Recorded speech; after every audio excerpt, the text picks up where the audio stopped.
Well, it's good to see you. Welcome back to the No Neutral Moments podcast. As you can tell, I am guestless right now. Don't have a guest. I just wanted to spend some time going through some stuff that I've been working through really over the last couple of years. And you've already heard me discuss this book that we're working on called The Majority Middle.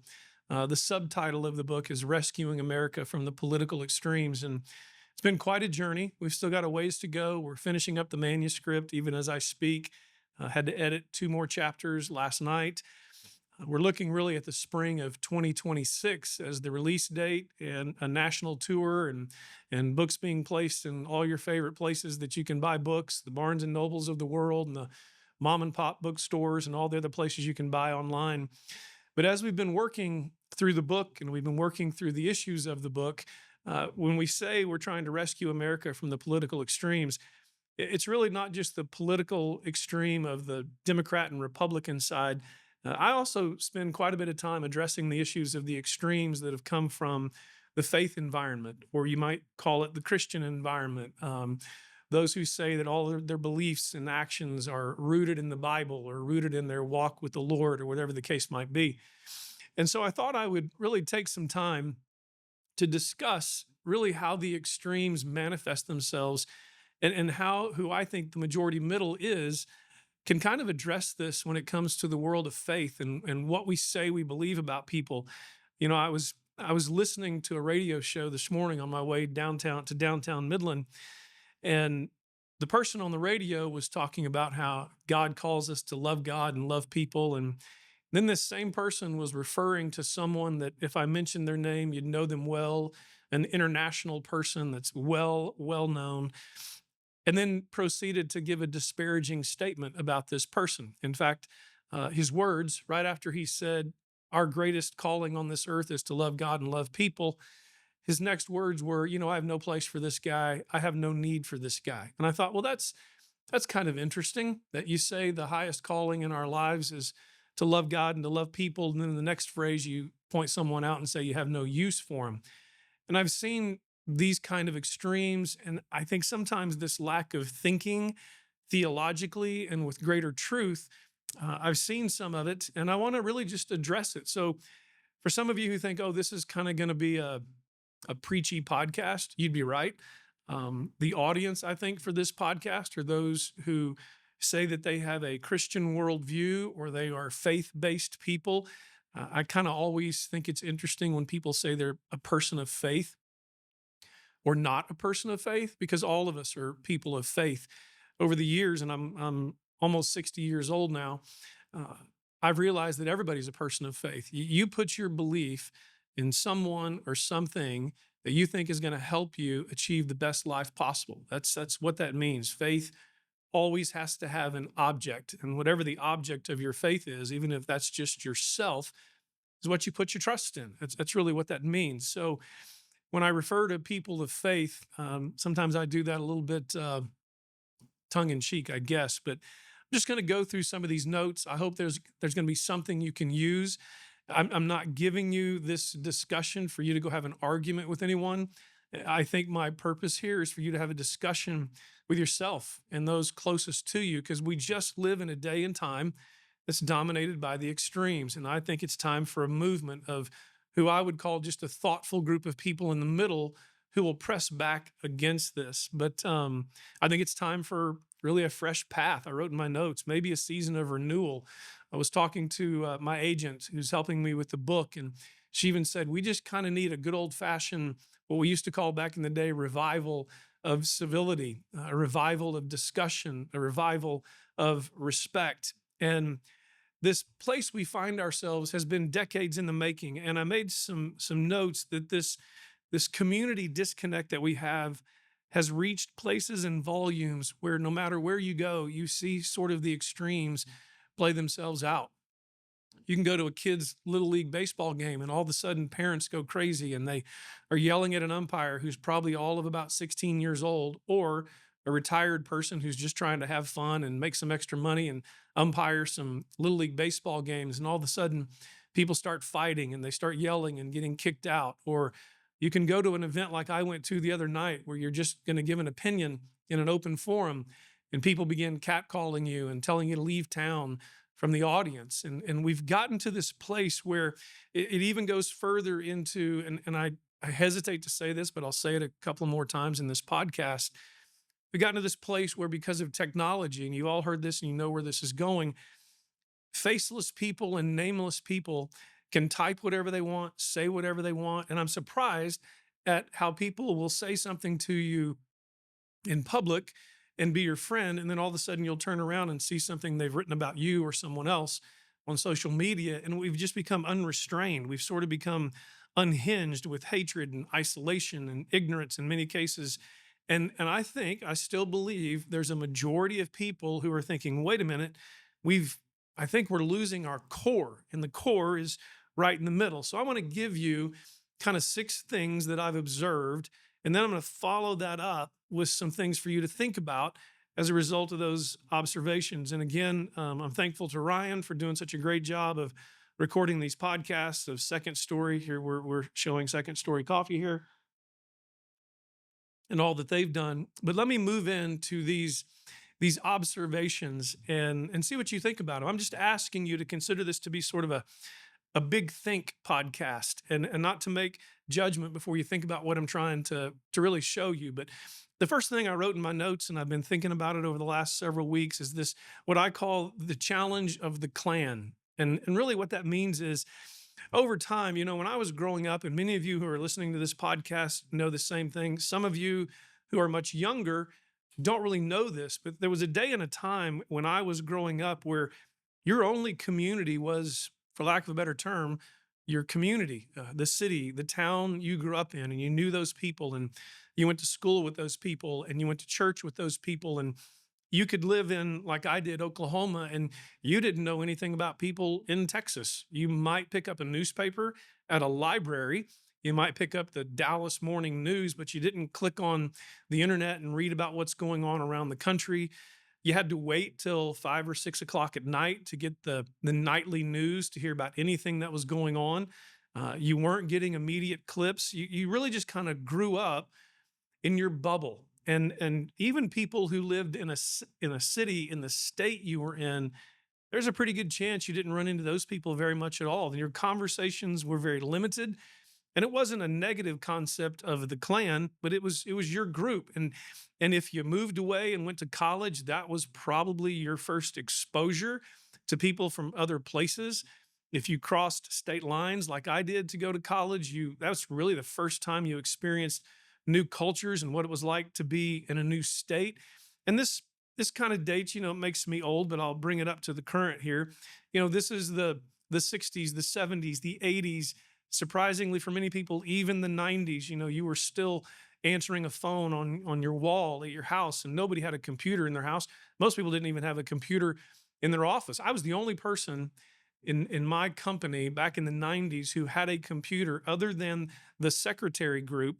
I was the only manager in the company who had a computer because I was the only one who figured out how to use one. And all you could do was type Word documents. There wasn't this internet going on. We still had the old-fashioned fax machine. But the challenge to the clan, to your group, to your community began to change, as all of you know, when technology changed, really around 2005 through 2007. That's about the time frame when you had the iPhone and you had Facebook finally break out after it became more than just a place for Harvard students to communicate. It's when Instagram got its start. It's when Twitter got its start. It's when some of us first got our first, smartphone, and we got rid of our BlackBerry. And all of a sudden, I know all this is making me sound old, but what I'm trying to get you to think of is that around that time, another generation was starting to come into being, and they weren't being raised in this clan. They were being raised by exposure to the world and by different viewpoints. And all of a sudden, people began to see more and learn more and experience more and take in more. And you had media groups and you had all kinds of digital groups. And like no other time, and I know the Bible says there's nothing new under the sun. And of course, information is not new. Sharing information is not new. But the speed and the rate and the connectivity of that information is new. And what has happened is our clans have begun to be challenged. And we really form these groups for our security. You have the family group, you have the church group, you have the friend group that you work out with, and whatever it might be. But then as the world began to change in the early 2000s, the clans became closer. The world became smaller. You've heard the phrase, the world's a small place because you meet someone when you're at Walt Disney World and you run into somebody. I was in Colorado the other day and I ran into somebody from Midland, Texas, and then you run into somebody in another state who knows somebody in your hometown. But the world has gotten smaller. Words have gotten larger and more abundant. Ideas have increased, and the ability to transfer those ideas has increased. And so now all of a sudden we're one big global community needing to understand each other, and that presents a challenge because, and this is the second thing I wrote down, as soon as this old-fashioned world of the clan and the small group begins to get challenged, that's when perspectives and paradigms begin to be challenged. And what I mean by that is there's a great book out there called Thinking Fast and Slow.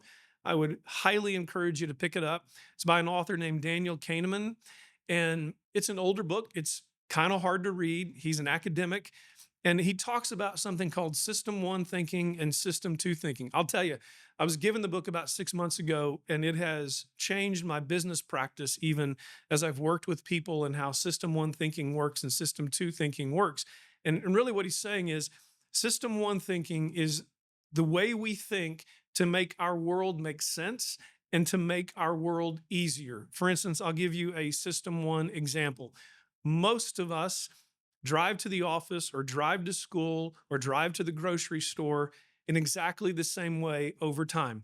We rarely change that. Many of us have the same exact routine in the morning. We have the same exact way we attack issues at work.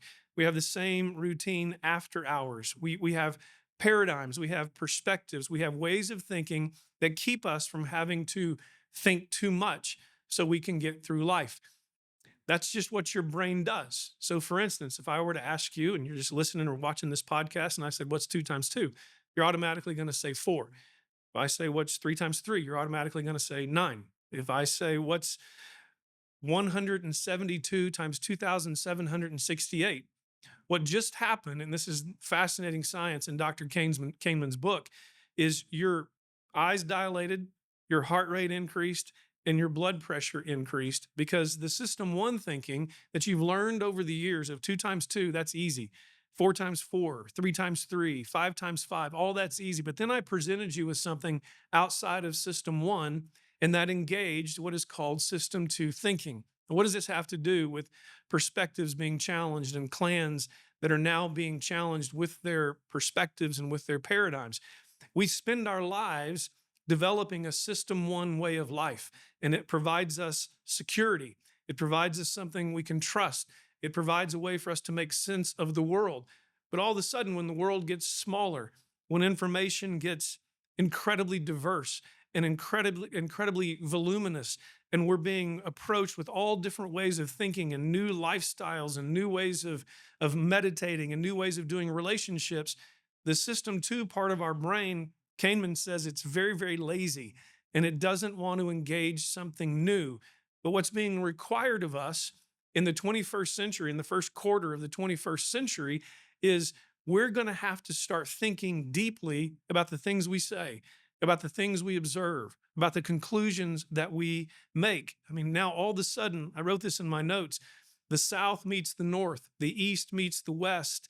The melting pot has grown ever more diverse, and questions about long-held matters of conviction and practice begin to emerge, and our System 1 can't process it, and our System 2 doesn't want to, and I'll talk about here in just a minute. This is exactly why the extremes in politics and religion are able to gain a foothold, because they promise security that we feel like we're losing. I'll give you an example. It was, many, many years ago, I grew up in a particular denomination and went to a particular seminary in this denomination. And you really were not allowed to ask certain questions. If you had questions about the creation story in Genesis 1 and Genesis 2 and the 7 literal days of creation, really the 6 literal days and the 7th day of rest, if you just asked a question about that, you were automatically considered a heretic. You were invading system one thinking or theological thinking in a system one framework. And all you were doing was expressing a curiosity to unlock some system two thinking, to maybe get another perspective, to maybe get another understanding. And this was my first exposure to the extremes. And all of a sudden, I saw factions formed and extremes formed over things like this, over this creation issue. And people started calling each other names, people started calling each other heretics. And it was just a simple question. But over time, and all of us can probably think of these examples of when different lifestyles start showing up in our culture that we'd never seen before, when different ideas are being discussed, then all of a sudden people are having to ask questions they don't want to ask. And they may feel like they're losing control of a perspective or a paradigm that they've held on to for their life. And it calls their security into question. And so when the Klan begins to be challenged by how small the world is getting and how large the information is getting, when the perspectives and the paradigms begin to be challenged, and I made this note in my manuscript here, that's when the protection reaction takes place. And I wrote it this way: we fear asking questions of what we have grown certain of, for what we hold as certain gives us security. When what or who we trust shakes, we are shaken, and we seek something or someone solid to alleviate our fear of losing security. This is when the extremes step in. And I know I probably shouldn't do this in this kind of atmosphere, but I'm going to repeat that because it's the protection reaction when the Klan disappears, when the information gets voluminous, when the perspective and the paradigms begin to be questioned or challenged. And it doesn't mean your perspective or paradigm was wrong, doesn't necessarily mean it was right, but your system one thinking is being challenged. And then because the security of the way you have thought for so long is being challenged, your protection mechanism pushes in.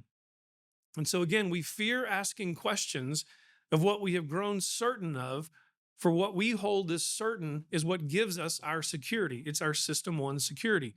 When what or who we trust shakes, when a perspective shakes, we are shaken, and we seek something or someone solid to alleviate the fear of losing our security. And this is when the extremes step in, because the extremes step in and begin to tell us you have to be protected from them, you have to be protected from that, and I'm going to be the person or the group that protects you, and we will set up walls of protection against them, and we will speak about them, we will speak against them, we will name them, we will categorize them, we will isolate them. And these begin to occur on all different sides of issues, and the extremes just become more polarized and more polarized out of fear, and the extremes take advantage of that security vacuum and begin to pull us apart. When what we need to do, when things are getting confusing, when new ideas are being presented to us, is go back to the wise counsel of listening first. The wise counsel of Stephen Covey, who says, seek first to understand before demanding to be understood. And then when you get past this whole thing, you get to the extreme response that all of us are so familiar with today. And so this extreme response, I've sort of already outlined it, is when the paradigms and the perspectives and the systems of thinking and living get pushed or shaken or challenged, the extremes move in and they provide the rallying cry for the old ways, or the old ways of thinking, or the thing that is perceived to be dangerous. And the extremes protect your security.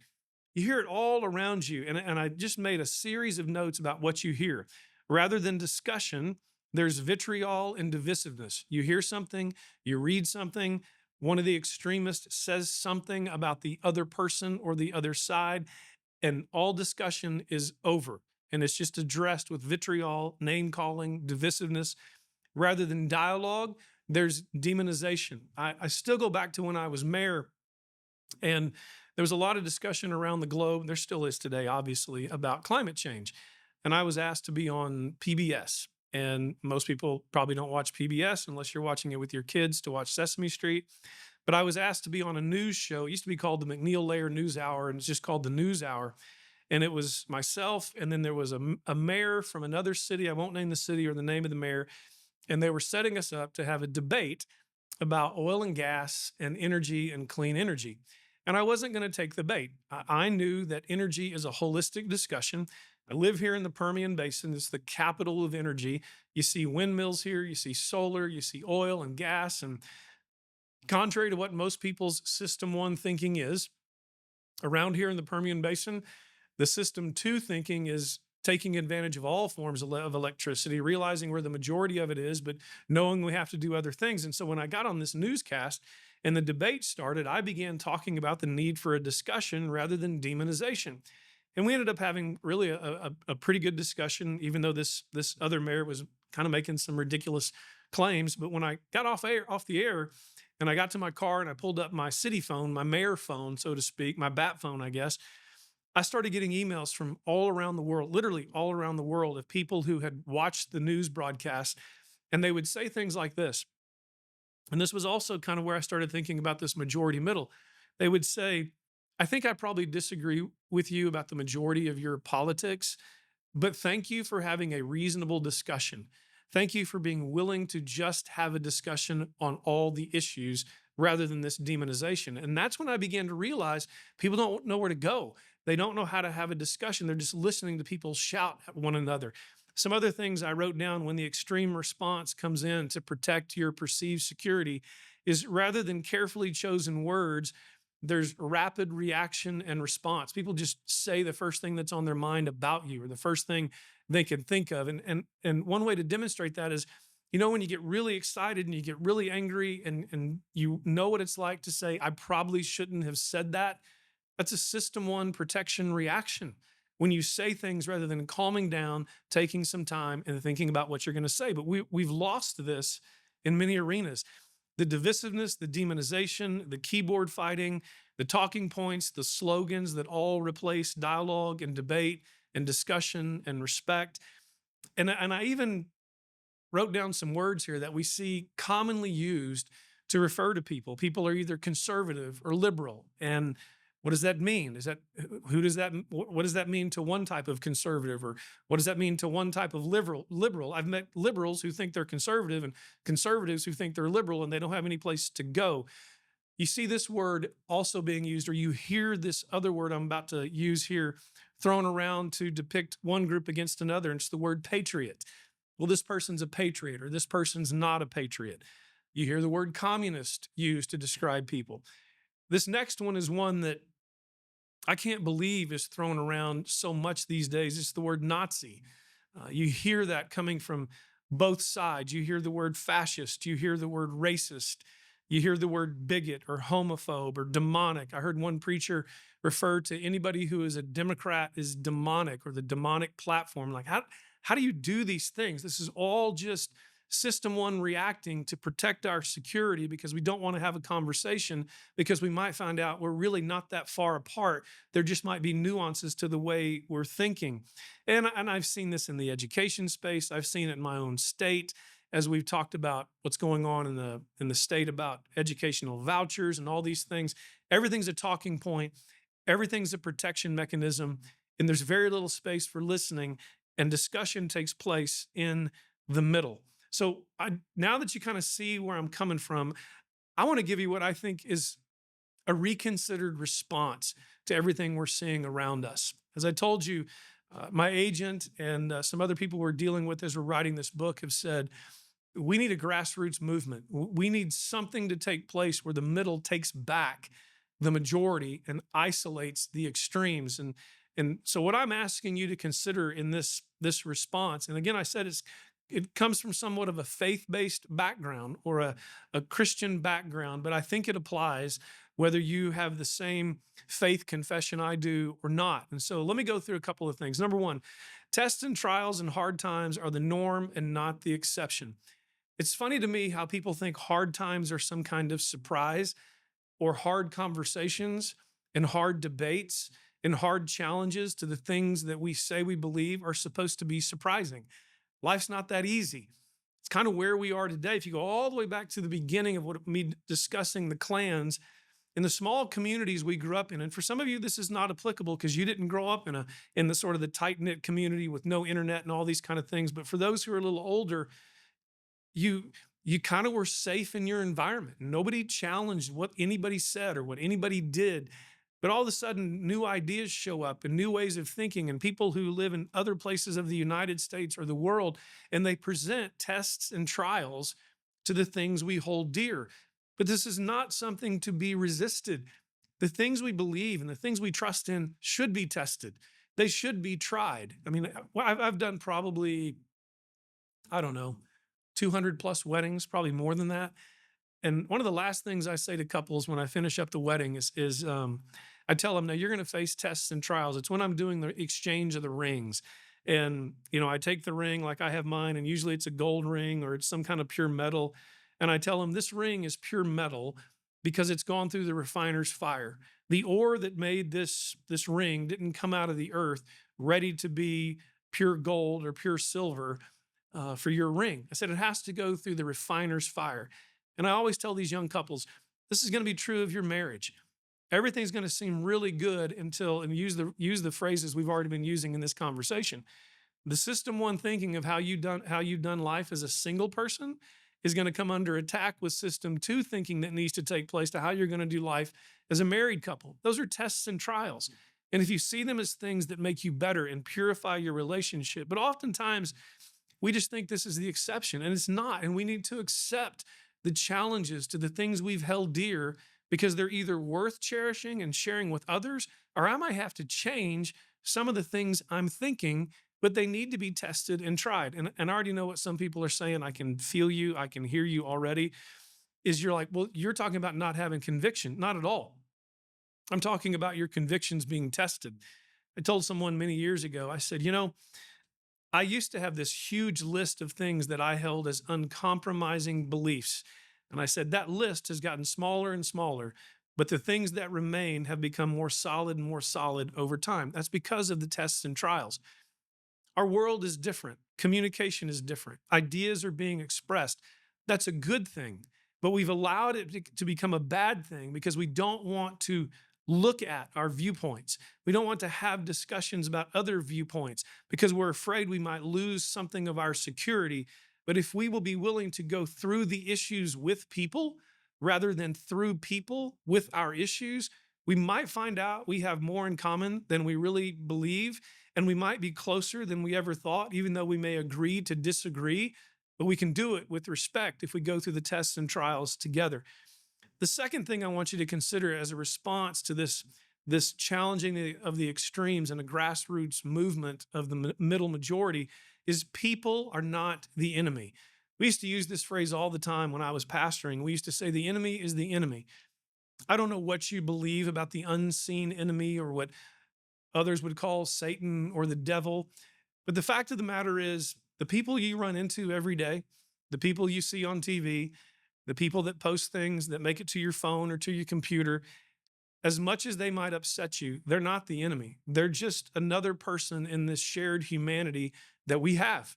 And the enemy is not other people. It's the enemy. If you want to think of it this way, the real enemy is the unseen stuff and the unseen forces that are working that we cannot see. And we're dealing oftentimes with people who are also dealing with things we cannot see and reactions and responses that are coming out of people that we cannot see. And you have to understand, we have to walk with each other, not through each other. This was a long time ago. I was at the barber shop of all places, and my barber was talking about somebody who had just left the shop who was just berating him and being mean to him and being offensive to him. And I said, well, how did you respond? It's crazy. I remember the story. I was 19 years old. And he said to me, he said, well, here's what I've learned, that most people, there's something going on that you're not aware of. And oftentimes hurt people hurt people. So I just take the time to listen quietly and listen peacefully and patiently and know there's probably something deeper going on. That's realizing that what you see on the surface is not the enemy. People are not the enemy. The enemy is the enemy. However you need to work through that, people are not the enemy. And I brought my Bible with me because I wanted to read this particular passage. You've heard about the Sermon on the Mount. And listen to this out of the words of Jesus.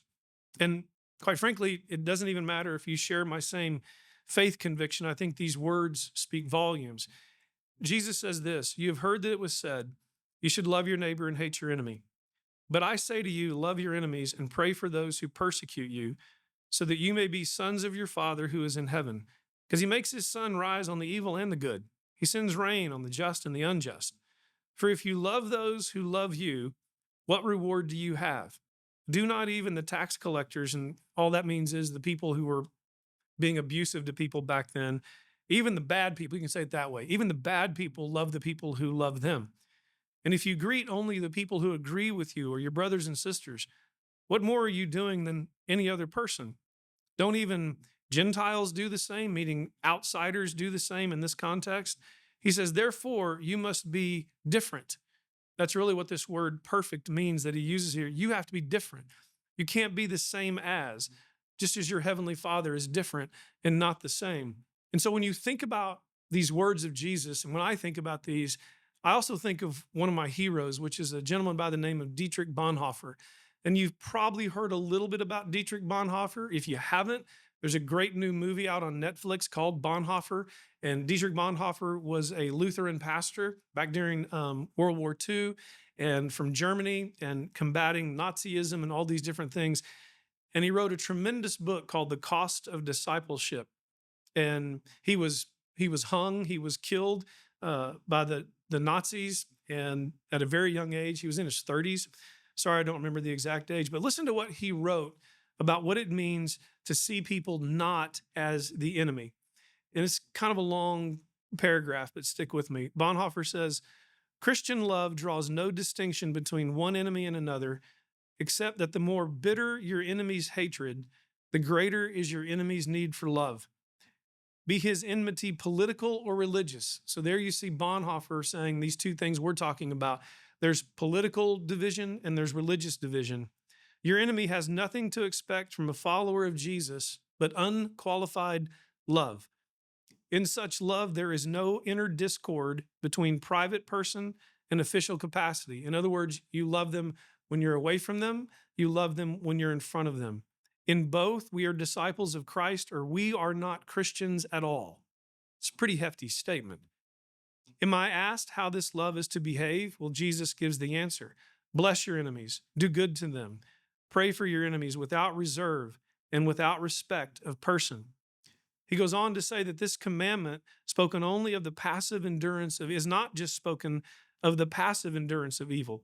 Jesus goes even further and bids us not only to bear with evil and the evil person patiently, not only to refrain from treating him as he treats us, but actually to engage in heartfelt love towards him. We are to serve our enemy in all things without hypocrisy and with utter sincerity. No sacrifice which a lover would make for his beloved is too great for us to make for our enemy. If out of love for our brother, we are willing to sacrifice goods, honor, and life, we must be prepared to do the same for our enemies.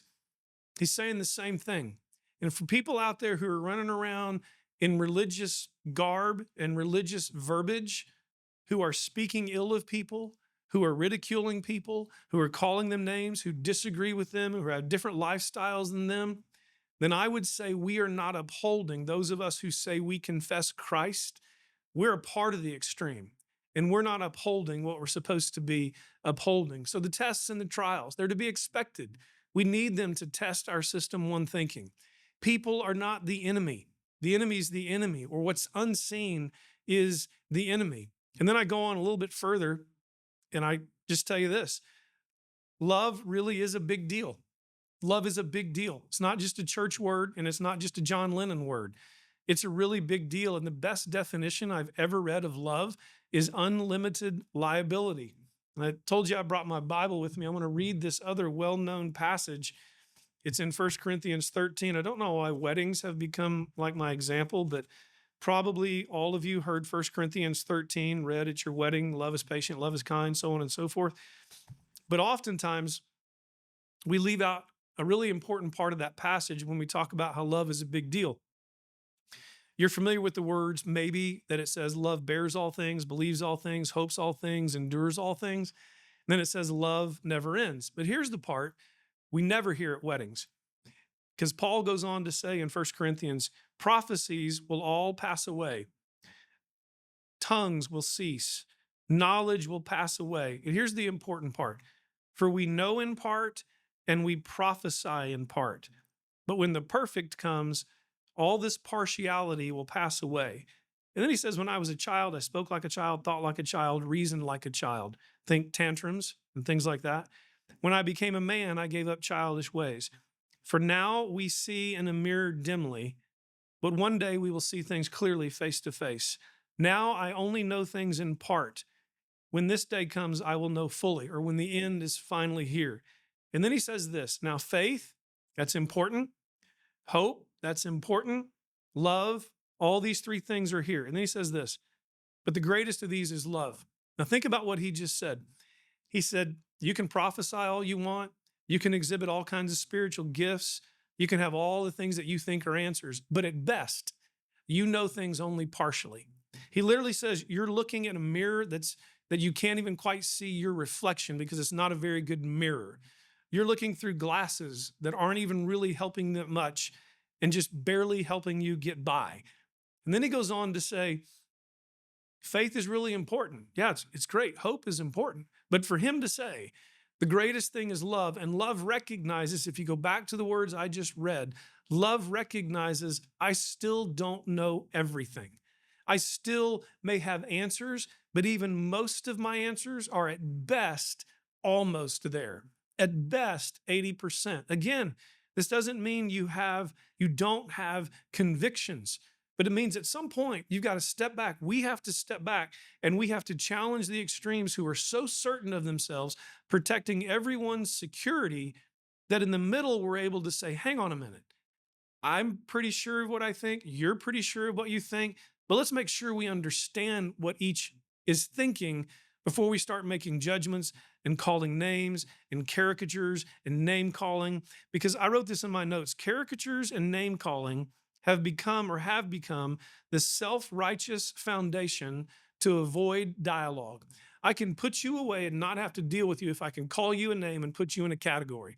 But I can't put you away if I see you as a fellow human being, if we believe what we say we believe, created in the image of God, that deserves my respect. And yes, even if you hate me, deserves my love. That's the third thing. Fourth thing, actions still matter. There's this passage in Matthew chapter 5 where Jesus says, you're the salt of the earth and the light of the world.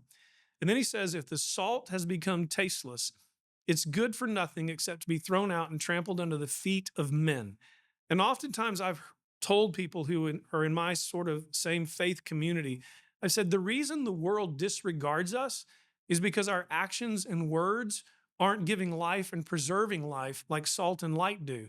So our actions and words seem useless to them and only to be trampled. It's our own fault when our actions are not salt and light and our words are not salt and light. We have to become more conscientious of our words.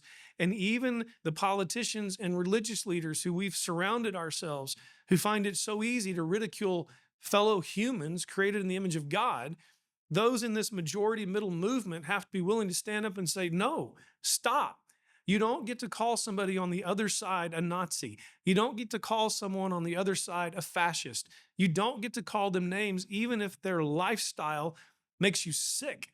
Because, again, if we believe what we say we believe, not only from the Bible, but from our own Constitution, that we hold these truths to be self-evident, that all men are created equal and endowed by their Creator with certain inalienable rights, then that demands a respect of our shared humanity. Our actions matter and our words matter. And I'm afraid over the last 15 to 20 years, all sides, the extremes, both politically and religiously, have forgotten that words are what's tearing us apart and actions are demonstrating something different than what we say on Sunday morning. So the actions matter. The fifth thing, and just two more things and I'll finish up.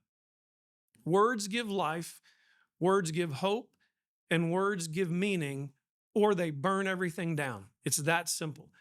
There's a passage in James where he says a whole forest is set afire by the loose tongue. And, I'm going to leave this podcast and I'm going to go stand at the graveside of a dear friend. His name was Carroll Thomas, or is Carroll Thomas, and he was a mayor in the city of Midland. He was a tremendous figure in the city of Midland, and I had the privilege of knowing him for 25 years. And he was an elder in our church. And as I was visiting with his wife and his family the other day, I told him, I said, I can't say this about my own life, but I'll tell you something I can say about Carroll. I've never heard him say a harsh word. Literally, there's no exaggeration here. I never heard Carroll say a harsh word. I never heard him raise his voice. I never heard him refer to someone in ridicule or pejoratively. He was a man, he was a gentleman's gentleman. And if I could say it this way, even though he was quiet, he was powerful. That's actually the definition of the word meek in the Bible. And his words gave life, even though his words were few, because the words he used never hurt and never burned people down. And that wasn't just a public persona. His family shared with me, this is what he was like in the home. This is what he was like with everyone. Perhaps we need to be reminded, in honor of Carroll Thomas, that words give life, hope, and meaning, or they can burn everything down. And I don't think anybody listening or watching this podcast can disagree with the fact that we have seen, we have heard, and we have watched, if you can say it that way, words all around us literally and figuratively burn things down. And it's because our system one thinking has been challenged, and we've grown fearful of losing that security, and the extremes have capitalized on that, and we've walked away from respecting each other, loving each other, treasuring each other, and talking to each other. And the final thing I'll tell you is there's this method that I've come across of how we can start engaging one another. And yes, it's going to come from the Bible, but it's in 2 Timothy chapter 2. And whether you're a person of the Christian faith or not, good words and true words can still be used for a good and true life. But listen to the way the Apostle Paul, who wrote this, talks about how we deal with each other. He says, have nothing to do with foolish, ignorant controversies. All that does is breed quarrels. How's that for just kind of a closing word? And then he goes on to say, if you call yourself the Lord's servant, you must not be quarrelsome, but kind to everyone. How's that? You must not be quarrelsome, but kind to everyone. I think about the extremes that I've been talking about through this same thing, who now have become quarrelsome about other people, and they'll do it in the name of the Lord. And he says the Lord's servant must not be quarrelsome, but kind to everyone. And then it says you have to be able to teach. That means you got to be able to have an informed discussion. You have to have researched your thinking, but you also have to have researched the other side as well. Then it says patiently enduring opposition, patiently enduring it, correcting your opponents. Now, it's interesting because it says you can correct, but it says correcting them with gentleness. I mean, just think about the words you've already heard: not quarrelsome, kind to everyone, patiently enduring, correcting with gentleness. And then it goes on to say that God may perhaps grant people a change of mind that can lead to a knowledge of the truth. There's a pattern there. And if we'll follow the pattern, it's not just a pattern to be followed by people in a church service. What happens in a church service doesn't matter unless it transpires into Monday through Saturday. This is a pattern for us to follow, to stop being quarrelsome with each other, to be patient with each other, to correct one another with gentleness, to patiently endure what we're going through. And you can go all throughout the old stories of the Old Testament.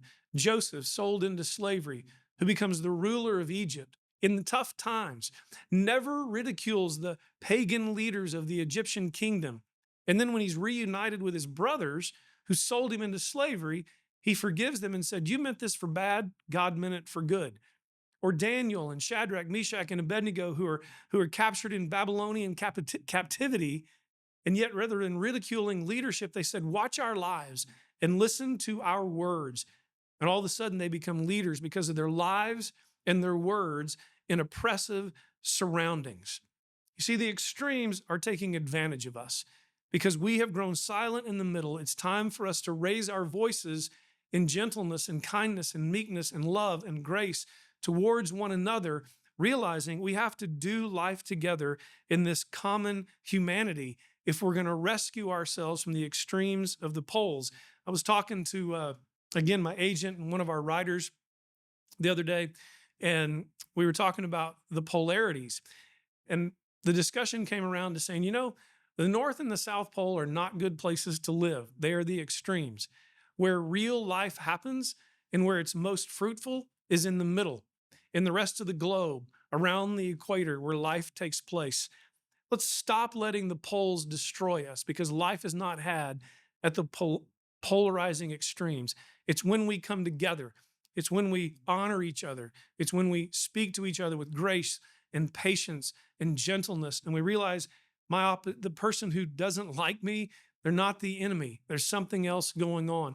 The only way we'll rescue the soul of our nation and possibly even our churches, if we will raise the voice of the moral majority in love and gentleness and kindness.